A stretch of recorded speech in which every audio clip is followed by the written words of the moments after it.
Hey y'all, Captain IrixGuy here, and welcome to IrixGuy's Adventure Channel.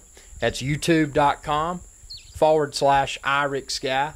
And what I wanted to do today is take a moment to share some Virgin Islands travel advice. Now, if you haven't been there, you may look at a map and you may be like, well, I don't know if I want to stay on St. John or St. Thomas or Tortola or Virgin Gorda. And you're probably confused because everything's so spread out. And the reality is that these islands are super close. And you can take a ferry between various islands. And you can take a charter boat. So it's not like a long-winded deal. So if you're staying on St. Croix, that's a little different animal because St. Croix is about 40 nautical miles from St. Thomas. St. Thomas, St. John, Tortola, Virgin Gorda, Jost Van Dyke, all of those are just a short boat ride from each other. So those, if you stay, my suggestion would be to stay on St. John if you want to spend just a little bit more, but to stay on St. Thomas if you want to maximize your value.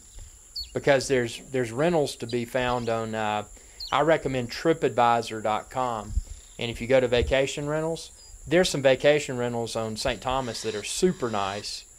And some of them are as little as a little bit over $100 US per night.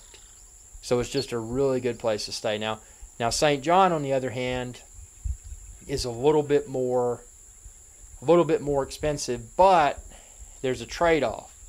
St. John has a national park, and there's a lot of beaches there. Now, if you're staying on St. Thomas, unless you plan on staying the night on St. John, you're going to have to catch the last people or car ferry, and probably be your car ferry because you're going to want to drive around St. John, and that last one is usually around, it's either 6 or 7. Sometimes they fluctuate.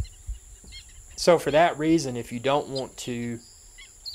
plan to do most of your exploring on St. John, then you may just want to pay the extra and stay there and not have to worry about ferrying back to St. Thomas.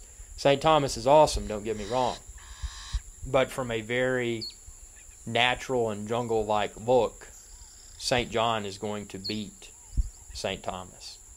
And then keep in mind, if you're traveling to the British Islands like Tortola, Virgin Gorda, Jost Van Dyke, if you're traveling to those, you've got to travel through customs on the way. So that adds some more time to it. But my personal recommendation would be St. John. And I hope you enjoyed this Virgin Islands travel tips video. And feel free to check out all my videos. I've got a lot of videos from the U.S. and the British Virgin Islands, as well as Cayman and Bahamas, and not Bahamas, but Bermuda, and some other places as well. So check it out. Subscribe if you haven't already. youtube.com/IrixGuy.